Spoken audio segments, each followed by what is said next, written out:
Greetings and salutations, everyone. I hope everyone is doing well today. Today, wow, I have an amazing and terrifying upload to share with you. Before we get into the upload, though, a couple links. As you know, I rely on Patreon, PayPal, and my merch store to help the channel to continue to grow and go. Those links are in the description below. Also, Dogman, Frightening Encounters, Volume 1, 2, and 3, the audiobook versions. They were written and researched by Tom Lyons, narrated and produced by me, Jeffrey Nadolny. They are available on Audible, Amazon, and iTunes. The links to those audiobooks are also in the description as well. Now, everyone, I have taken too much of your time. Let's get on with today's upload. Shall we? Before we start today's upload, I have a powerful message that I would like to share with you from a former CIA operative. His name is John Kiriakou. I'm not sure that we can trust our government. Everything that the CIA has told us since 2001 has been a lie, and it doesn't matter who's in the White House. If this gentleman can no longer trust an agency that he worked for, an agency that put him in jail for 2.5 years for just discussing on ABC News the goings-on at Guantanamo, do we really have faith in our local, state, and federal governments to keep us safe from things that we know are out there? Things that are just preying upon us daily, watching our children, watching our grandparents, our elderly, watching us, watching our pets, just biding their time till they can strike again. I don't think I can. I think it's time to stand up and question everything that we thought was a legend or a myth. Today's first encounter. Hello everyone. So this is my experience. When my son was about 3, my son and my son's father moved upstate to Liberty, New York. We moved into a complex with 2-story apartments throughout, surrounded by a deep wooded area. After about 2 weeks of living there, we didn't have any curtains or blinds on our windows that faced towards the back of the apartment. Kitchen and my son's room windows were bare. One night I was cooking in my kitchen, and my son was also in the kitchen playing on the floor. For some reason, I had a strong sense, like something was staring at me. I could feel it.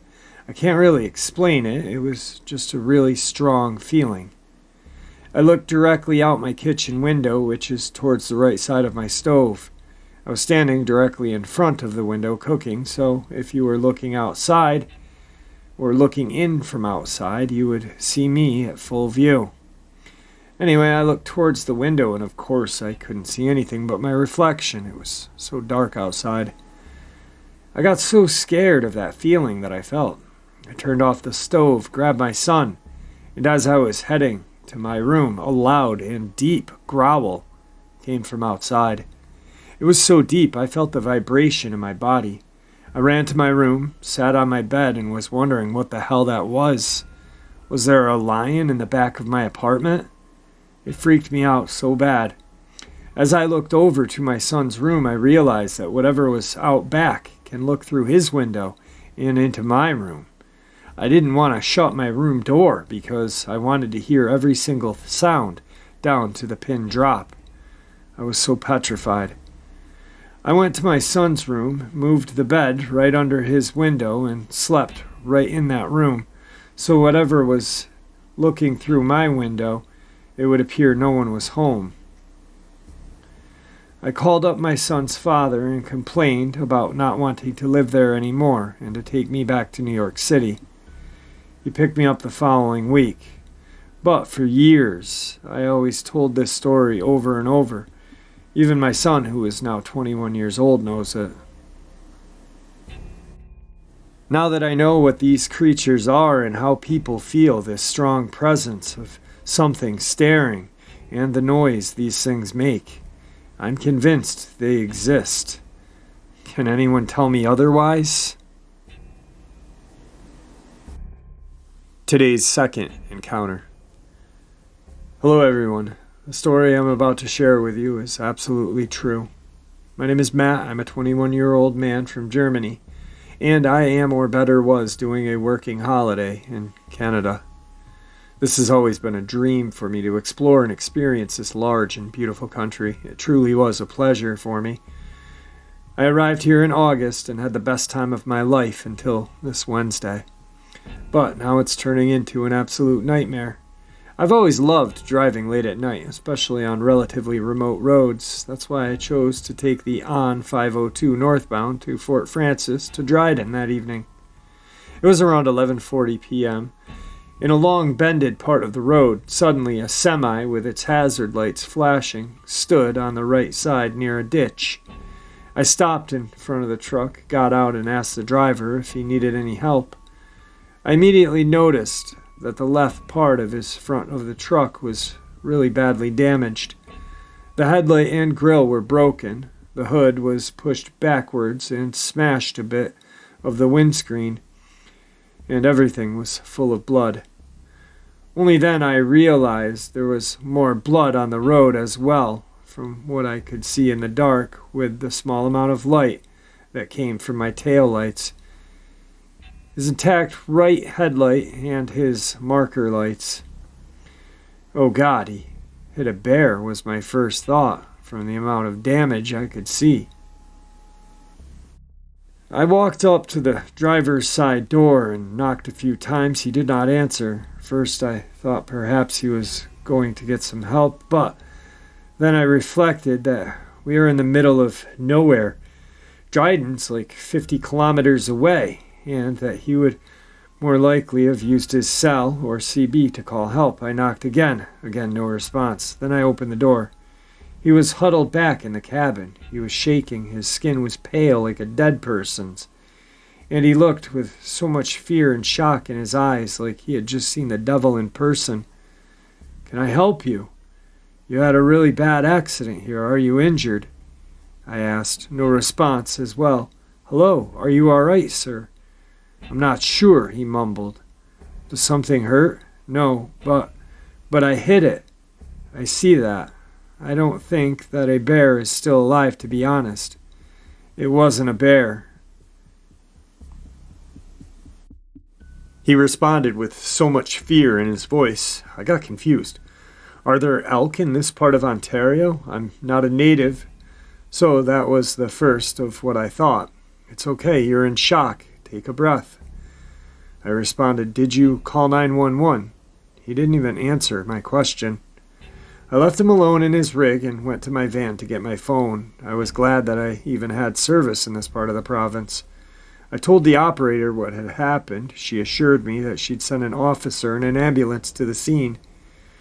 She asked me which operator the truck was driving. Couldn't give her an answer, but she said that there will be roadside assistance coming as well.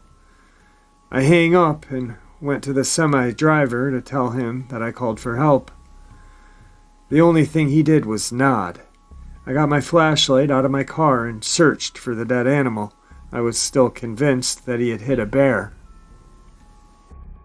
Because I was very curious what he had really hit, I told him that indeed it was a bear.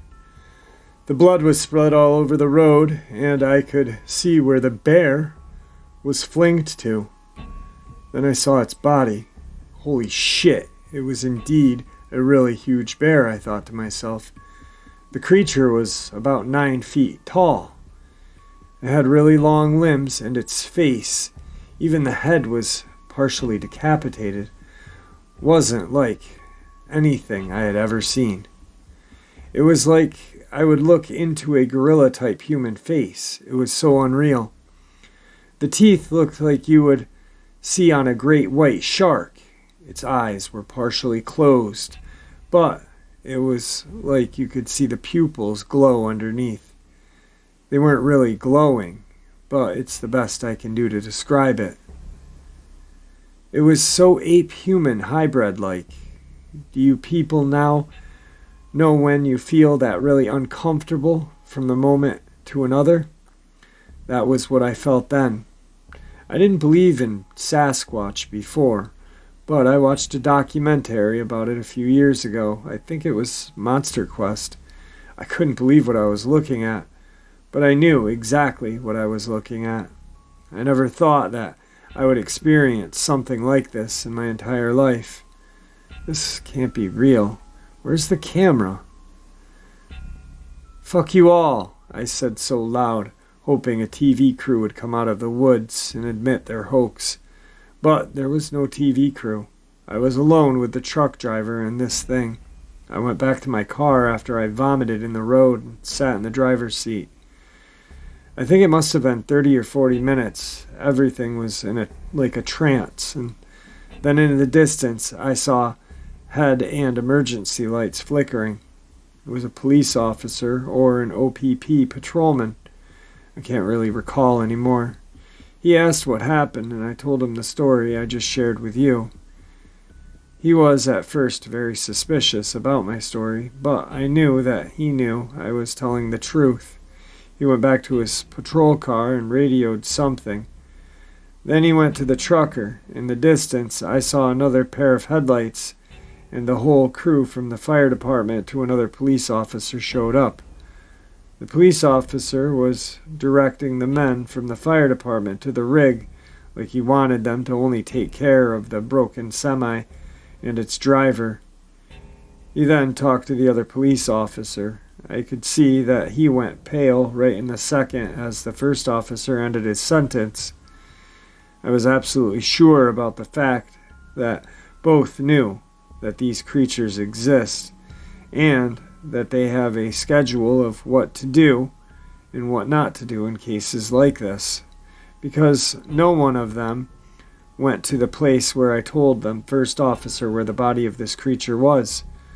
The second officer came up to me and told me that I had to follow him to the police department for a full report. So I drove behind him to Dryden. At the time we drove to the city, maybe after 40 kilometers, a convoy of dark vehicles passed us at high speed to the scene we were coming from.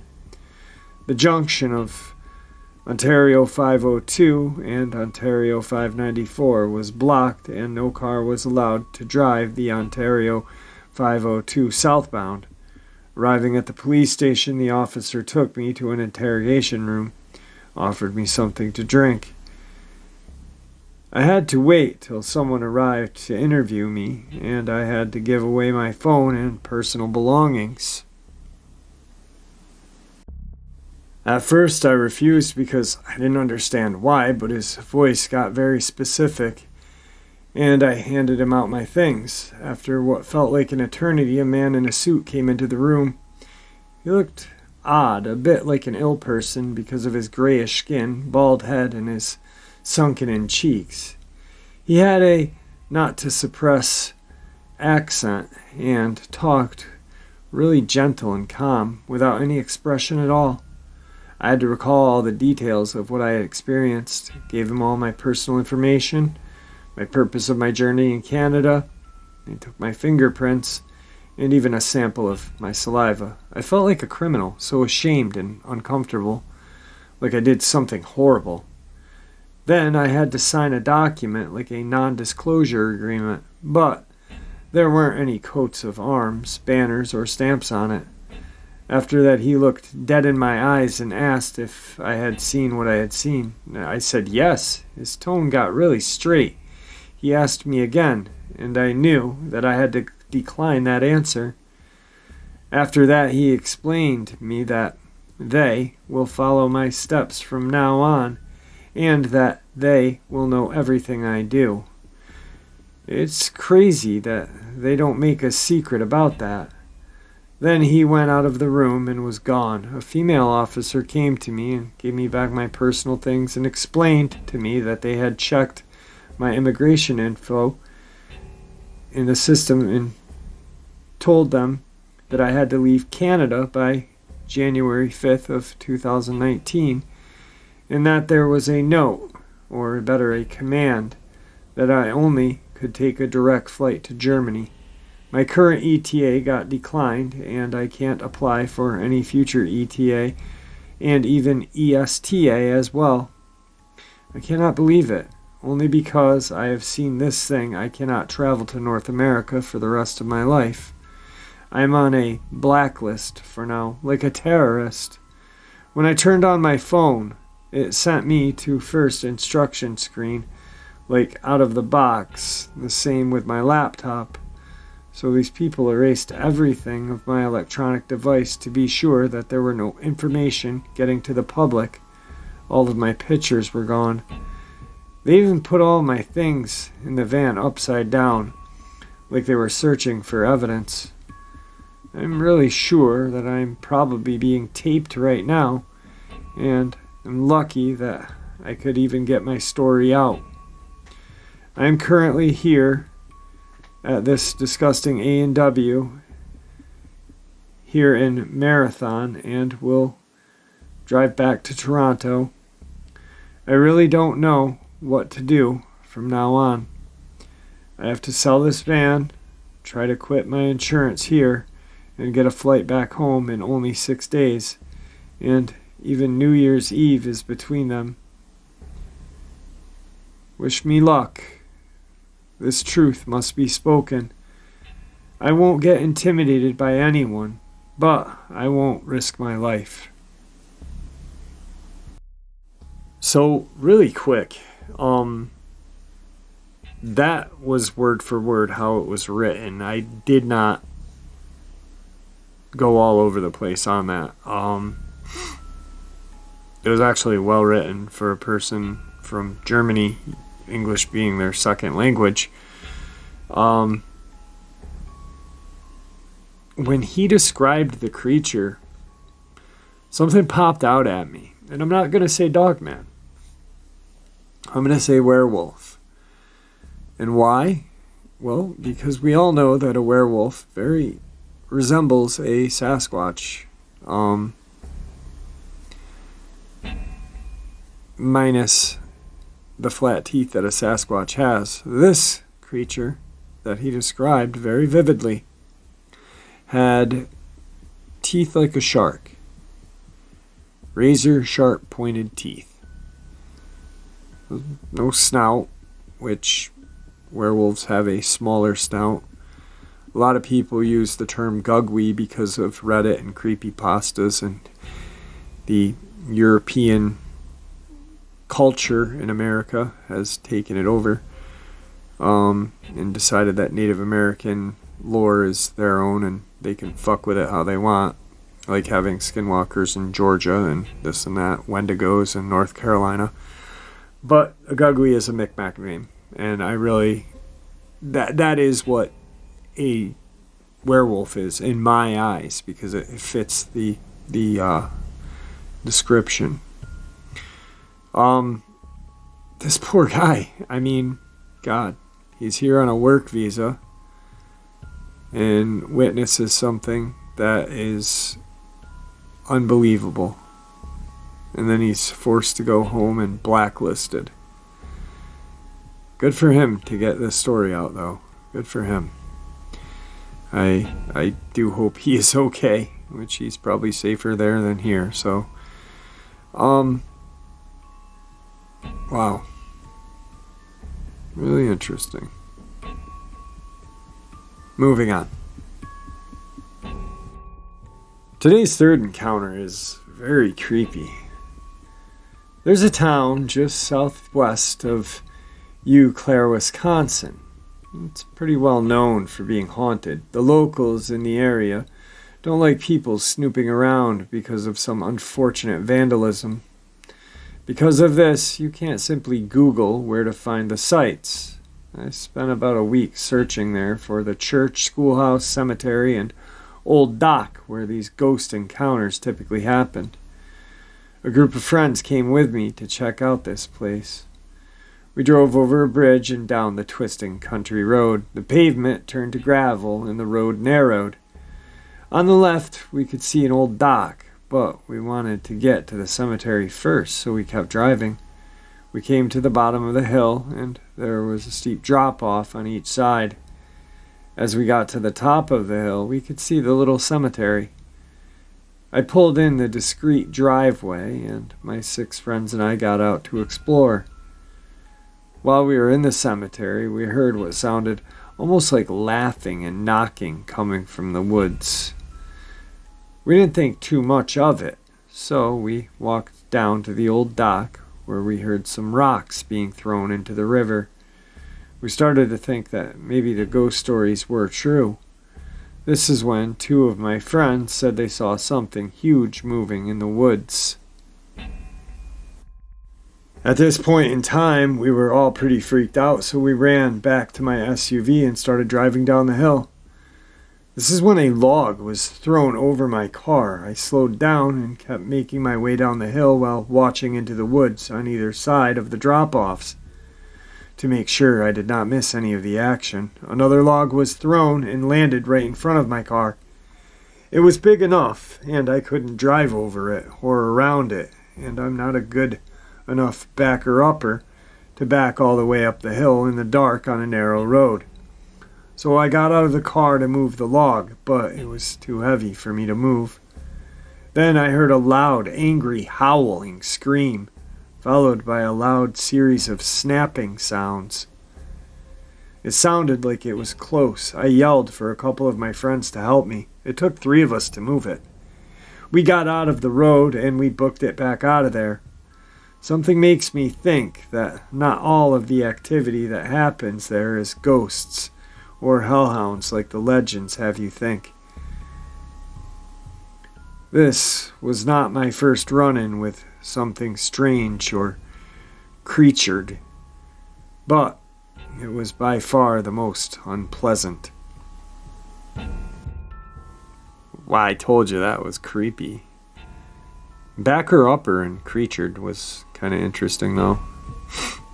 Wow, I actually got a bloody nose during that encounter. That's crazy.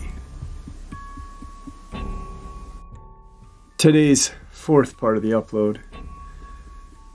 This is my own personal account written by myself about something strange that I remembered, something that happened when I was a kid.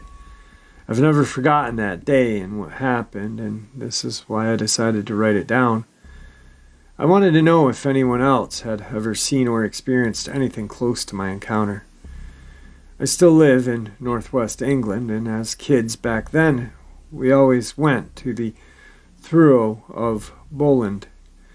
I remember when my dad would take us as kids to one of the huge forests there and let us run riot. It was a large forest, and even though the sun was blazing hot, it failed to penetrate the darkness of the trees. It was much cooler and darker within the trees. I wandered off on my own, and I hadn't realized just how far I had gone. Stopping to get my bearings, I noticed something crouched behind the tree.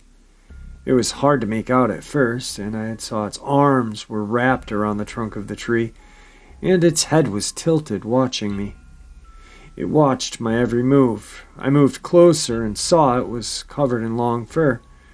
I still remember that fear I felt swelling inside of me. Eventually, I ran as fast as I could towards the light. Thump!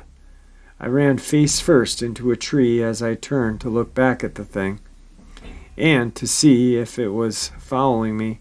As I turned back, I hit the tree full on, and really hit my face. Dazed, I carried on until I found my dad again. My face was cut and blood pouring down my cheek. It took weeks for it to heal. There was not another soul there, so what did I see? I remember the creature, or whatever it was, had pointed ears, brown and black fur, and the face had a snout. Back then, my dad used to let me watch Strange But True, so I knew all the weird and wonderful things out there, and I immediately thought werewolf. Its arms were really big, and it had matted fur. It just watched me as I walked around. It never moved. Even when I got pretty close to it, I think it was the fear of the whole event that made me run off. Looking back, hence why I legged it headfirst into the bloody tree. Today's fifth and final encounter. I'm from the States. We've been living over here in England since 2000. Myself and my family live just outside of Blackburn in the Ribble Valley. I've always been fascinated with hominid creatures. I've had visuals of them, but only ever in the United States. The area this happened was private land with lots of public paths meandering through a dense forest. The path that we took started at the car park, I believe, at the north end. There was only one car parked that I could find in the whole area. It was cut out of dense forest. There was another car parked way down south of the same road, but it overlooks the whole valley below. I wasn't on my own that day, as I had my two younger children with me. They were aged 5 and 7. I had my friend with us as well. We were all walking on the path and decided to walk into the most dense part of the woods off the path. It was purely happenstance, and not something we had planned to do. No sooner did we walk in, we stopped and had to look around. There was a funny-looking tree with moss hanging off of it, and it stood out as clearly out of sync with the rest of the forest and trees. Only I quickly rationalized it away as being what it was. It was a Sasquatch. After doing considerable research on the subject and understanding their habits, I knew it was standing still and trying to mask itself from us. It was standing sideways, about 20 feet away from us. It was 7 to 8 feet tall, with matted, dirty, tan-colored hair all over its body. I was enthralled with it, to be honest. I couldn't take my eyes off this creature. My 5-year-old saw it as well, but she thought it was just a tree. She later told me that she had seen a funny-looking tree but didn't realize what she was looking at. However, she did see a baby leaning over, pretending to be a tree stump. She told me it had a little black furry legs, and its butt was showing towards her. My friend saw the same thing.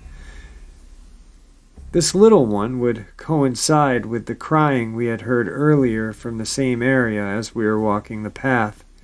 I guess we behaved inappropriately by walking off the path and catching this mom off guard. Also, we had heard chattering further up the path across the clearing. I did a whoop vocalization and I got a reply, then dead silence. We decided to head back to the car as darkness was approaching. We nearly got back to the car when I heard a loud bang on the tree next to me. It was as if a stone had hit the tree. Then my friend went and picked something up that hit her. It was hit on the back shoulder with a stone. She later told me that she had seen a big, black, furry Bigfoot running away. The next time they visited the same clearing on November 23rd, 2002, they heard something growling at them and left apples for the creature on the path. My kids and I went back to the same area to see if the creature had moved. Upon entering that 6 to 7 foot opening, something we could not see growled at us. It was a deep, guttural, low-toned growl. A warning, perhaps. I told the kids, "Let's go. We found what we were looking for." It sounded as if it was less than 5 feet away. This time we threw apples on the ground in different paths that I thought it may have used. I've been back many times. I have my own name for them now, and I've been leaving food when it growls at me. Sort of like a peace offering. Last week there was one time when I had an apple in hand. I whooped to let it know I was there. It laughed at me and went, "Hee!" or something to that effect. I guess it had recognized that I had left apples on previous occasions. I heard heavy breathing at times, heavy footsteps. That would make the hair on the back of your neck stand on end. Then absolutely nothing. It would seem they can project as heavy a footstep as they want, given the situation. At other times, they are just stealthy. Alright guys, I hope you enjoyed today's upload as much as I enjoyed sharing it with you. Pretty crazy, the beginning of the upload where the former CIA operative shared what he shared. If he can't trust the company that he worked for, can we? Can we trust the local, state, and federal to provide protection against these creatures? You know, I think the only protection that really they would need to provide is just the information that they exist. And then maybe then people would actually be a little more observant. And you're safe that way, I guess. I don't know. That crazy encounter, though, about that kid in Ontario. So, I don't know. With that, guys, I want to bid you farewell. Thank you, and see ya!